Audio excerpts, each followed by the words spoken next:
So, we're going to talk a little bit more about healthy relationships, taking good care of yourself.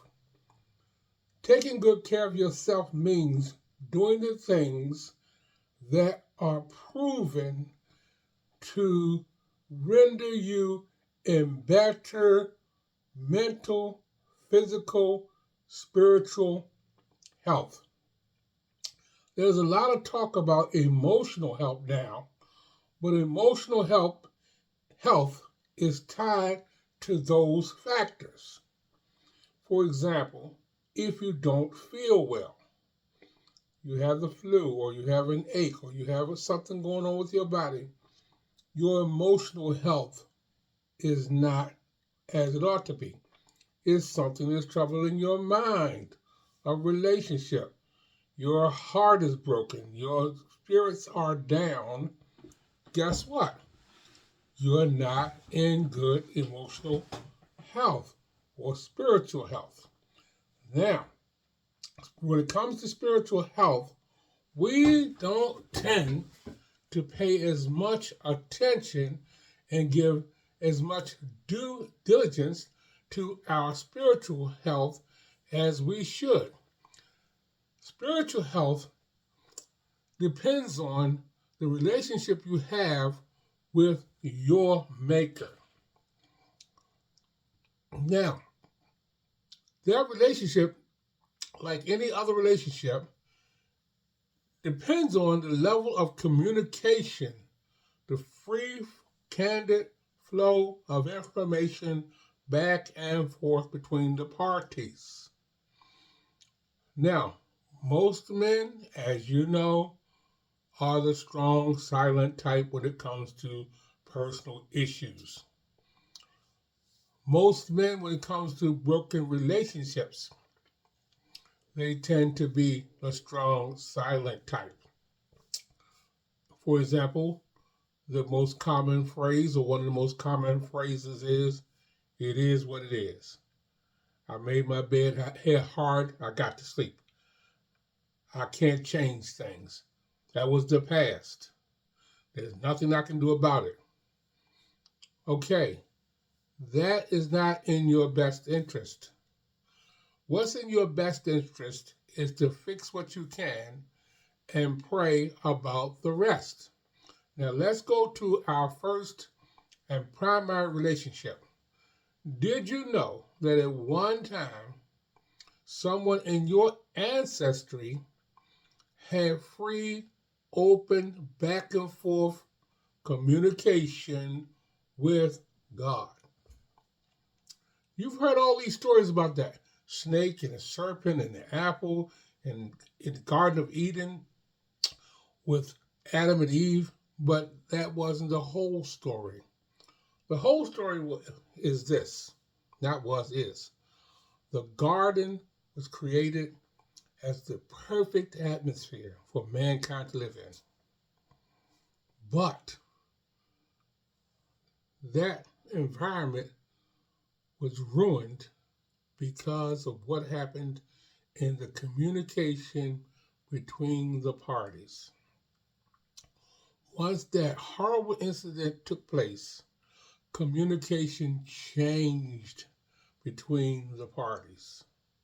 As a matter of fact, you'll see in the third chapter of Genesis that when God came to talk to Adam as he normally did, Adam hid. He never did that before.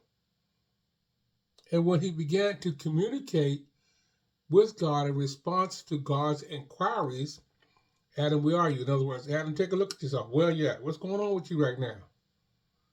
Adam did not communicate candidly. So, what do you have to do? Are you communicating openly, back and forth, and candidly with God? That's the question. Communicating with God is very simple. He accepts honesty, he accepts sincerity, he accepts vulnerability, and most of all, he accepts please. So, let's start this week with communicating with God. If you've never done it before, it's simple. You don't have to have any special abilities. You don't even have to use a third party. You can simply say, God, I haven't been what you want me to be. I haven't done what you want me to do. And that's why we don't have a relationship. But today I'm going to do what you want me to do. I'm going to acknowledge myself as one who has violated your will, not accepted your plan of salvation, and therefore my relationship with you is broken, and I want us to fix it, and I can fix it by faith in you. Once you do that, understanding that he has put Jesus Christ, Jesus Christos, the original Greek,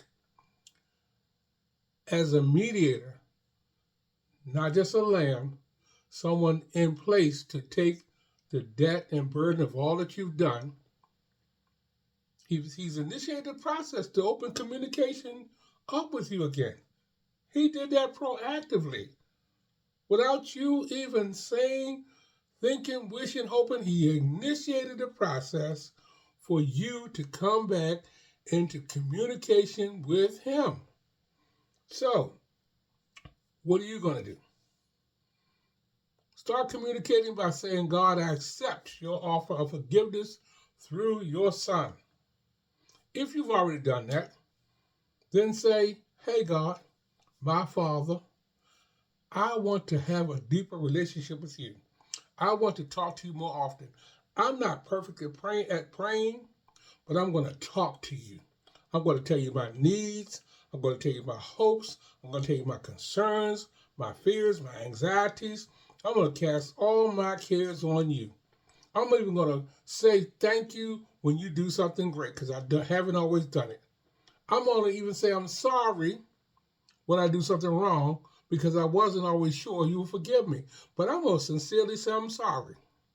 But I say from now on to you, God, with this relationship being restored, because what you've done is make it possible for it to be restored through Jesus Christ.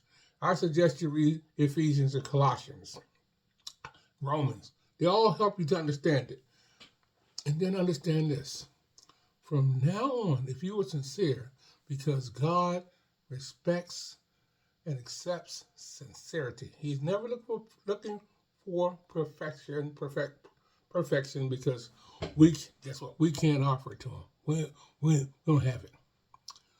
But today, begin taking good care of yourself by reestablishing, taking advantage of the offer he's made to reestablish communication with him. Take advantage of it right now. And from now on, make sure you stay in touch, because he's waiting to talk to you and hear from you.